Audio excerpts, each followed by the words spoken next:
lo más despacio que pueda, que no es algo que hago fácil, para que Claudia nos apoye con la traducción al portugués según sea necesario, ¿verdad? Entonces, ¿me pasan la siguiente, por favor? Vamos a hablar un poco de cómo se interrelacionan los trastornos de la conducta alimentaria y la diabetes. Entonces, para hablar de esto, primero voy a explicar un poco lo que es el espectro del comportamiento alimentario. Si yo imaginariamente dividiera cómo come la gente, podríamos tener a la gente que tiene una alimentación normal, donde hay cierto descontento normativo, la gente que tiene una alimentación disfuncional, que es toda esta parte central que vemos en esta flecha, y la gente que padece un trastorno de la conducta alimentaria. Cuando yo hablo de los trastornos, cuando yo hablo de la alimentación, usualmente la imagino como tres grandes subuniversos que interaccionan entre sí. Tenemos un universo biológico, donde incluye toda la parte física, la parte genética, la parte neurobiológica del control de la alimentación. Tenemos la parte endocrina, por supuesto. Tenemos un universo psicoemocional y un universo social. Entonces, estos tres subuniversos interaccionan entre sí en un balance casi perfecto para llevarnos a una alimentación normal. Entonces, hablamos de alguien que tiene una alimentación normal cuando tiene patrones regulares de alimentación, come por el gusto de hacerlo, puede identificar sus señales de hambre y saciedad. La alimentación es una forma de socializar, la alimentación es una forma en que está emocionalmente estable y no emplea más del 15 al 20% de su tiempo en vigilia, es decir, el tiempo que está despierto, en estar pensando en peso, comida, ejercicio, qué va a pasar con la comida en mi cuerpo. Después tenemos este gran espectro que es la alimentación disfuncional, que yo lo subdividiría arbitrariamente en la gente que come en una forma desordenada, la gente que tiene una conducta alimentaria de riesgo y quien tiene una alimentación anormal. Aquellas personas que están más hacia el lado de la alimentación anormal es un patrón meramente desordenado, y aquellas personas, y en mi opinión, que están de la mitad hacia el otro lado de la flecha, se ven igual de beneficiados con un tratamiento que si tuvieran un trastorno de la conducta alimentaria. Entonces, hablamos de alguien que tiene una alimentación disfuncional cuando tiene, hablando de estos tres subuniversos que explicaba, aquellas personas que tienen patrones caóticos con la alimentación, que comen por una razón diferente a sentir placer o a poder entender sus señales de hambre y saciedad, y más bien lo hacen para controlar el peso, por un objetivo específico, como por ejemplo modificar su figura, modificar su peso, sentirse bien, manejar afectos negativos. La alimentación tiende a estigmatizarlos y tiende a impedir su desarrollo psicosocial, y usualmente pueden pasar desde un 60 hasta un 65% de su tiempo en vigilia, en estar pensando en peso, comida, ejercicio, qué va a pasar con la comida en su cuerpo. Y finalmente tenemos la gente que padece un trastorno de la conducta alimentaria. Les repito, creo que es importante en esta gráfica aclarar que aquellos que están digamos, la mitad de esta flecha hacia trastorno alimentario, aunque no tengan todos los criterios para decir que tienen un trastorno de la conducta alimentaria, se ven igual de beneficiados con un tratamiento para reestructurar la alimentación y quitar las conductas de dieta prevalentes, principalmente la restricción, el atracón o la purgación, y que pueden dar las mismas complicaciones médicas y psicológicas que si tuvieran un trastorno de la conducta alimentaria como tal, ¿verdad? Y finalmente, en el tercer extremo, ¿qué son los trastornos de la conducta alimentaria? Pasamos la que sigue, por favor. Entonces, hablamos de un trastorno de la conducta alimentaria, son enfermedades que llamamos enfermedades mentales biológicamente influenciadas, donde hay conductas, pensamientos y emociones disfuncionales hacia la comida o a la figura y el peso, y que van a impactar en una forma negativa en otros ámbitos de la persona, como es el ámbito personal, en sus relaciones interpersonales, en su familia, en sus relaciones sociales, en sus relaciones académicas, académicas, laborales y en todos los ámbitos en los que se desenvuelve esta persona. Y la gran mayoría de los trastornos de la conducta alimentaria tienen como común denominador el que iniciaron a raíz de haber hecho una dieta restrictiva, una dieta donde disminuyeron la ingesta de calorías. Pasamos la que sigue, por favor. De acuerdo al DSM, que es el libro de donde vienen clasificadas las enfermedades mentales y que es editado por la Academia Americana de Psiquiatría, en su quinta edición que salió en el 2013, están ustedes viendo ahí la clasificación general de los trastornos de la conducta alimentaria, donde tenemos dentro de los trastornos con los que nosotros principalmente trabajamos, además de la pica y la rumiación, 4 trastornos específicos que son el trastorno de evitación, restricción de la ingestión de alimentos, la anorexia y la bulimia y el trastorno de atracones. Y luego tenemos una clasificación que es de aquellos trastornos que no cumplen todos los criterios diagnósticos de trastornos específicos y que antes conocíamos como trastornos de la conducta alimentaria no especificados, o por sus siglas en español TECANES o IDNOS que llamábamos en inglés y que ahora conocemos como OSPED. Pasamos la que sigue, por favor. La prevalencia de los trastornos de la conducta alimentaria ronda desde el 0.5 hasta el 2.8% en promedio, y en una revisión en el 2016 que publicó Collar y colaboradores, ellos determinaron que la anorexia en la población latinoamericana estaba presente en el 0.1% de la población general, la bulimia en el 1.16% y el trastorno de atracones en el 3.53%. Entonces, queda claro que el trastorno de atracones es el trastorno más prevalente en nuestra población latinoamericana de todos los trastornos de la conducta alimentaria. Pasamos la que sigue. Como puntos importantes que debemos recordar acerca de los trastornos de la conducta alimentaria es que su prevalencia se ha incrementado en las últimas décadas, que tienen serias consecuencias de salud y que es el trastorno mental que causa más muertes. De acuerdo a la National Eating Disorders Association, el trastorno, la anorexia es la segunda causa de muerte de todos los trastornos mentales, precedida en este momento solamente por la adicción a los opiáceos, y que desafortunadamente lo más frecuente son estas formas subclínicas o síndromes parciales que, sin tener todos los criterios diagnósticos, tienen las mismas complicaciones médicas y psicológicas y que empiezan desde esta clasificación de alimentación anormal que les expliqué al principio. Pasamos la que sigue. Se estima que cerca de 70 millones de personas en el mundo sufren de un trastorno de la conducta alimentaria y cada 62 minutos muere una persona por una complicación de estos. Como les dije, tienen una alta morbimortalidad y se da en cualquier edad, desde la adolescencia, aunque se ha dicho que su prevalencia mayor es entre los 2 y los 25 años, definitivamente lo vemos en todas las edades, incluyendo mujeres y hombres mayores. Tenemos pocos datos en hombres y en niños, por eso casi toda la literatura que ustedes lean va a ser acerca de mujeres.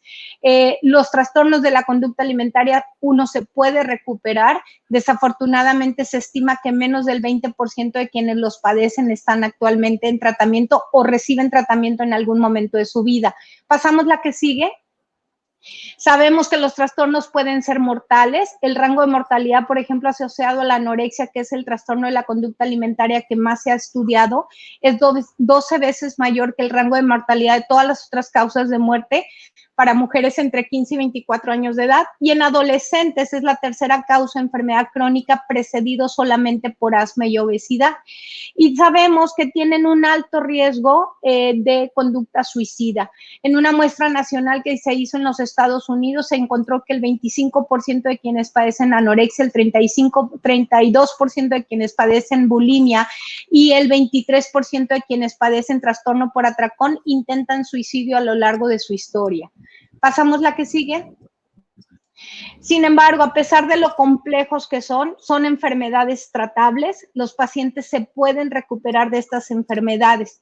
Nadie sabe con exactitud qué lo causa. Sabemos que son factores, que son enfermedades multifactoriales, donde hay una interacción muy compleja y muy cercana entre factores físicos como la biología, los genes, el ambiente, la parte social, la parte psicológica, y cada uno de ellos juega un rol primordial en el desarrollo de estos trastornos.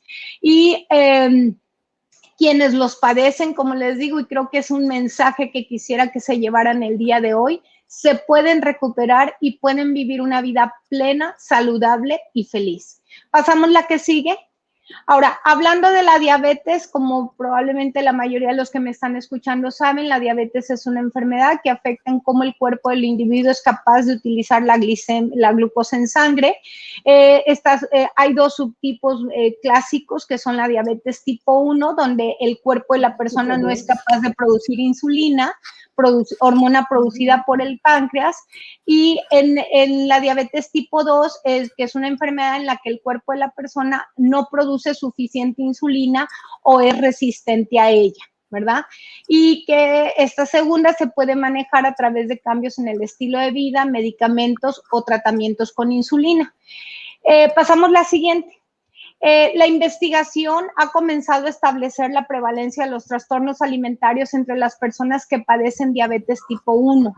Hubo un metaanálisis de 6 estudios que informó un tamaño del efecto medio para los trastornos de la alimentación, es decir, esto indicó que la prevalencia de los trastornos de la alimentación en adolescentes y adultos jóvenes con diabetes tipo 1 fue mayor que en aquellos compañeros que no tenían diabetes. Entonces, como ustedes pueden ver en esta tabla donde están especificados los diferentes trastornos específicos de la alimentación y cualquier trastorno alimentario y la alimentación desordenada o anormal que platicábamos al principio, la prevalencia es mucho mayor en aquellos que padecen diabetes, ¿verdad? Encontrando, por ejemplo, en un estudio que se hizo por Jones y colaboradores, ellos encontraron que este estudio en adolescentes que se hizo entre 12 y 19 años con diabetes tipo 1 cumplían con los criterios diagnósticos de trastorno alimentario en comparación con solamente el 4% de aquellos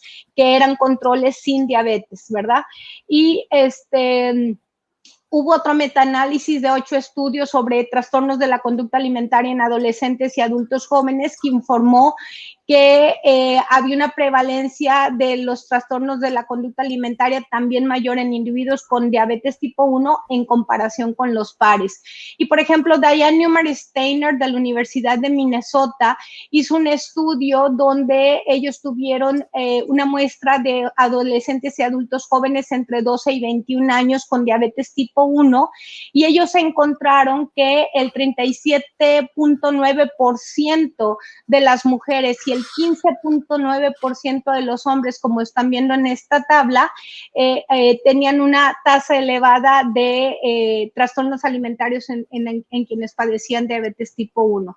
Entonces, los estudios sugieren que las conductas alimentarias desordenadas tienden a empezar en la adolescencia y van a persistir a lo largo de la vida hasta la edad adulta, especialmente si no se tratan. Uno de los grandes mitos que hay con los trastornos alimentarios es que cuando empiezan con este desorden alimentario y que muchas veces incluso consultan, les es dicho, esto es una etapa, esto va a pasar, es una adolescente rebelde, cuando en realidad los estudios nos han demostrado que si no se tratan, estas conductas persisten hasta la edad adulta, y durante un periodo promedio se ha hablado de entre 8 y hasta 18 años.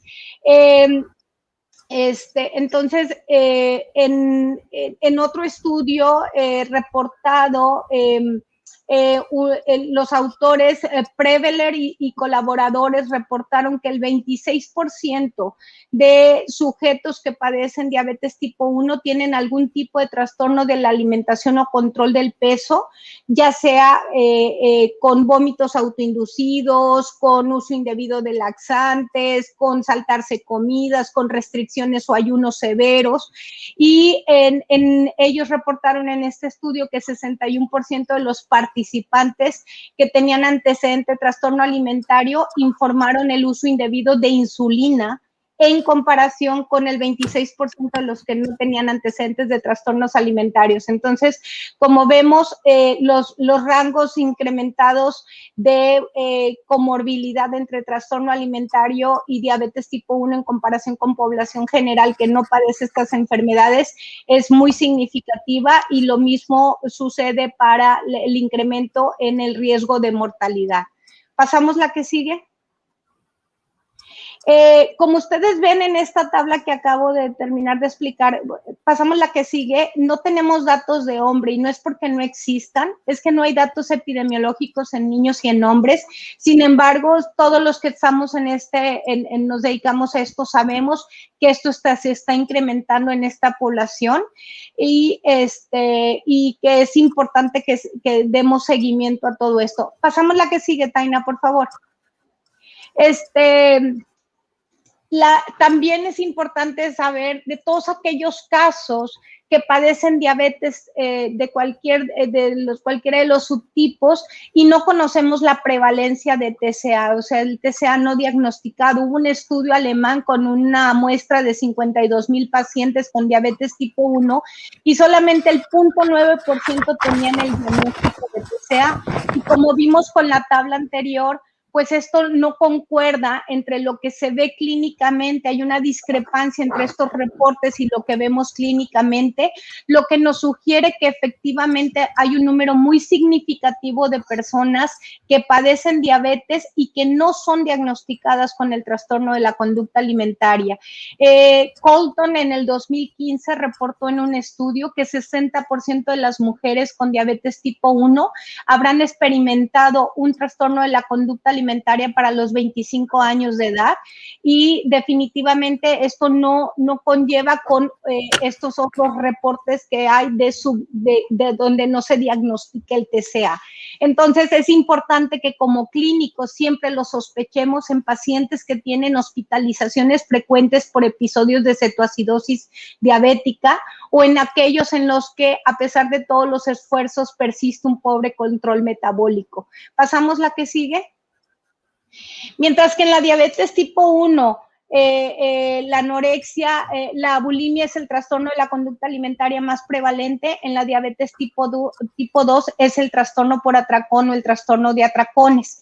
Y los rangos de prevalencia de trastorno por atracón y de trastorno de la conducta alimentaria y diabetes tipo 2 han variado en su prevalencia puntual desde el 1.4 hasta el 25%.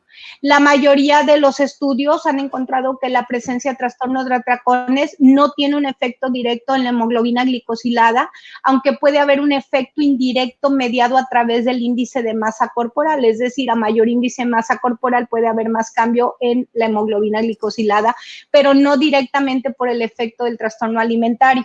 Y Hertz nos reporta una revisión de 300 pacientes donde encontraron que 6.5 a 9% de los pacientes con diabetes tipo 2 tenían además un trastorno de la conducta alimentaria, y en esta revisión de estos 300 pacientes, nuevamente el trastorno por atracón fue el trastorno más prevalente. ¿Pasamos la que sigue? Entonces, ¿cuál es la intersección entre trastorno de la conducta alimentaria y diabetes mellitus? No hay una sola razón, una sola causa en esta intersección. No hay un solo factor, pero imagínense que, por ejemplo, la diabetes tipo 1, que usualmente es infantil o en el inicio de la adolescencia, quienes los padecen acaban de ser diagnosticados con diabetes y lo primero que experimentan es un nuevo y un muy estricto énfasis en los tipos y cantidades de alimentos, sobre todo si ese paciente ya tiene previamente sobrepeso. Entonces, este fuerte enfoque en la elección de alimentos, aunque se implementa para controlar la diabetes, es un factor de riesgo para desarrollar un trastorno de la conducta alimentaria. Si recuerdan, en la primera diapositiva les expliqué cómo el trastorno de la conducta alimentaria, la gran mayoría de ellos es precedido por una dieta estricta o por una dieta restrictiva.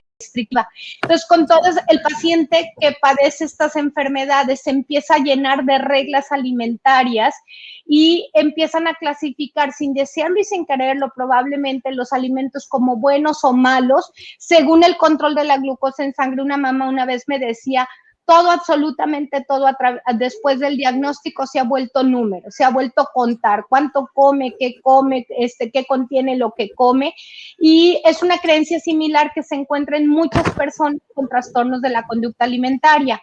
Entonces, además de todas estas nuevas reglas alimentarias a las que se tiene que enfrentar la persona, a menudo comienzan a prestar más atención a la ingesta de alimentos, a la calidad de alimentos, a los niveles de actividad y al peso.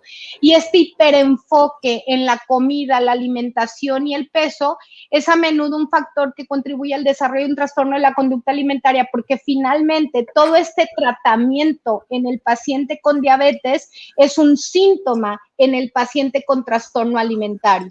Entonces, la diabetes también es a menudo un evento vital notable, un gran factor de estrés en la vida del individuo, que puede ser también otro factor de riesgo para desarrollar un trastorno alimentario al no saber el individuo cómo afrontar este nuevo reto que le presenta la vida, el estrés, las reglas alimentarias, la necesidad constante de prestar atención a todo lo que está comiendo y hacerlo bien, porque tiene que mantenerse sano. Esto puede hacer que la persona desarrolle el trastorno alimentario para ganar control y sentir que tiene éxito en el tratamiento de su enfermedad, especialmente si tomamos en cuenta que la mayoría de nuestros pacientes tienen un temperamento perfeccionista, obsesivo, enfocado hacia el logro.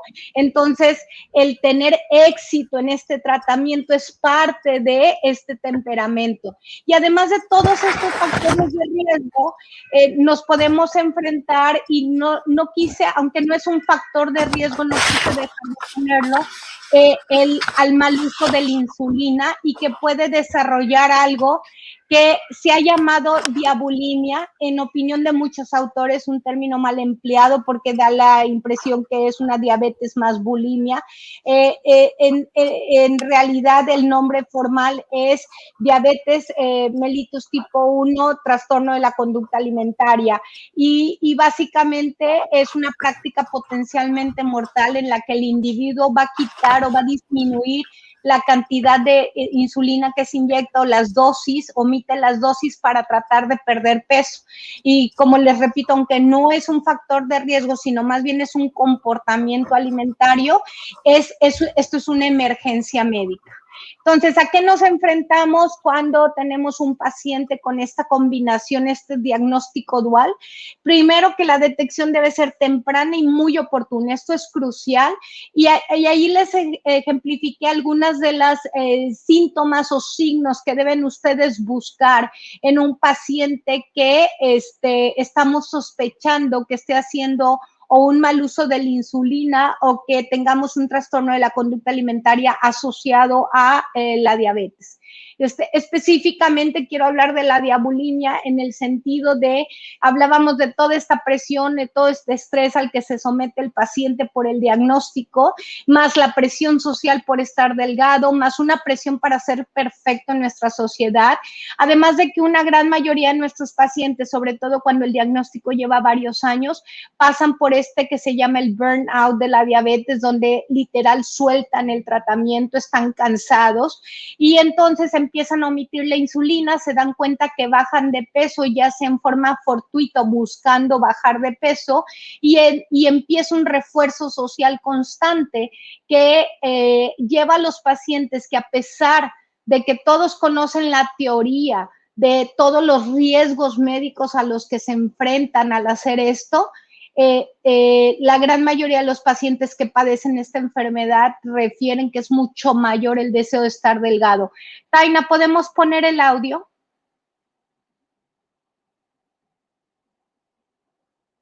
¿Sí me escuchan? El audio en la siguiente, Taina. Doutora Elva, Tainá había me dijo que el audio no está saliendo. Ok, Ele había testado bueno, todavía, no pero no está saliendo. No pasa nada, ok. ¿Podemos poner la que sigue? Taina, ¿la que sigue? La que sigue, por favor, ok. Entonces vamos a hablar del diagnóstico. Los trastornos de la conducta alimentaria en general son enfermedades que el paciente tiende a esconder y muchos no se presentan por sí solos a tratamiento. Si además de esto sumamos que el paciente padece diabetes, es probable que sea todavía más secreto. Usualmente el paciente en estos temperamentos perfeccionistas tiende a sentir mucho miedo a la crítica, incluso por parte del profesional de la salud, acerca de su pobre control glicémico. En un estudio reciente hubo un panel de expertos que determinó que dos medidas que utilizamos mucho, dos instrumentos que utilizamos mucho en los trastornos alimentarios, que es el cuestionario del examen de los trastornos alimentarios y el inventario de trastornos alimentarios, pueden dar como resultado falsos positivos, ya que muchas de las preguntas relacionadas con la atención a la dieta, por ejemplo, el seguimiento de los alimentos, el monitoreo, reflejan los comportamientos adecuados en las personas con diabetes tipo 1. Entonces, estos cuestionarios no son adecuados para medir el comportamiento en estas personas, porque como les dije hace un rato, lo que en la diabetes se usa como parte del tratamiento, en el trastorno alimentario es parte de los síntomas, ¿ok? Una herramienta más extensa desde la parte de evaluación psicológica que puede ser útil es una que se llama encuesta sobre problemas de alimentación con diabetes o la Diabetes Eating Problem Survey en su versión revisada. Esta ha sido probada en adultos y en la actualidad se están llevando a cabo algunos ensayos en población pediátrica y la versión revisada tiene 16 ítems que se aplican rápidamente, ha demostrado una excelente consistencia interna y una alta especificidad. Y usualmente lo pueden aplicar los proveedores de la salud en pacientes donde tenemos la posibilidad de este diagnóstico dual. Otra herramienta que se puede utilizar es el cuestionario modificado de SCOFF, que consiste en 5 preguntas modificadas del cuestionario que los que nos dedicamos a trastornos alimentarios conocemos bien, que es el SCOFF, que son 5 preguntas que fueron diseñadas con una alta sensibilidad y una alta especificidad para la identificación de trastornos alimentarios por el profesional de primer contacto. Y finalmente, un estudio investigó el uso de una sola pregunta: ¿alguna vez has tenido sobrepeso?, para detectar la presencia de trastornos alimentarios en adolescentes con diabetes tipo 1, y esta pregunta arrojó un 83% de sensibilidad y un 94% de valor predictivo negativo, por lo que puede ser una excelente pregunta de detección cuando tenemos un tiempo muy limitado para ver a nuestros pacientes. Entonces, los trastornos de la conducta alimentaria a veces pueden parecer invisibles, pueden pasar desapercibidos aún para los clínicos más experimentados y los pacientes y recordar que estos se pueden dar en cualquier tipo de cuerpo, en cualquier figura corporal, y que no como se ve el paciente nos va a reflejar necesariamente el grado o la gravedad del trastorno de la conducta alimentaria. Y vuelvo a hacer énfasis que el peso no es el único marcador clínico en trastorno alimentario. La gente en peso normal o en peso alto puede tener un trastorno de la conducta alimentaria, y cuando los vamos a abordar, la primera parte es salvar la vida. Entonces, la seguridad médica debe determinarse antes de empezar cualquier tratamiento. El riesgo médico existe en todas las conductas de restricción, de purgación o de atracón, independientemente del peso corporal. Y es frecuente que cuando los profesionales no están familiarizados con el abordaje diagnóstico, puedan pasar por alto conductas, sobre todo en pacientes con diabetes, donde muchas de estas, vuelvo a insistir, muchos de las indicaciones de tratamiento se vuelven síntomas en el trastorno alimentario. Es importante que esto se aborde en forma multidisciplinaria y que los equipos de TCA, de trastorno de la conducta alimentaria, alimentaria incluyan un experto en diabetes mellitus. En forma ideal sería que fuera un experto en TCA y diabetes. Es muy bueno si está consciente de los TCA, este experto en diabetes, o si no, que acepte informarse acerca de los TCA. Y existen muchos recursos en la literatura. Les puse uno que se hizo a través de la Academy for Eating Disorders. Desde el 2012 tenemos la primera edición, vamos en la tercera edición, que es la guía de cuidados médicos y que está traducida a más de 9 idiomas. En cuanto a las complicaciones médicas, afecta a cada órgano, cada célula, cada sistema del cuerpo, y el abanico de complicaciones es un espectro muy amplio que va a depender de... perdón, Taina, ¿me puedes pasar la que sigue? Perdón, la que sigue. ¿Pasamos la que sigue? ¿La que sigue? ¿La que sigue? Ok, la que sigue. Muy bien. Que va a depender de, las complicaciones van a depender de la conducta que esté llevando a cabo el paciente, que como decía, el abanico es muy amplio, y datos importantes en la evaluación clínica son en la toma de signos vitales en varias posiciones, y evaluar todas las potenciales complicaciones que da la diabetes sumada a las conductas disfuncionales con la alimentación. Pasamos la que sigue. Entonces, los trastornos de la conducta alimentaria deben ser tratados. Un diagnóstico, la que sigue, Taina, por favor. Un diagnóstico temprano y un tratamiento oportuno permiten disminuir las complicaciones médicas y dar mejores resultados a largo plazo. Pasamos la que sigue.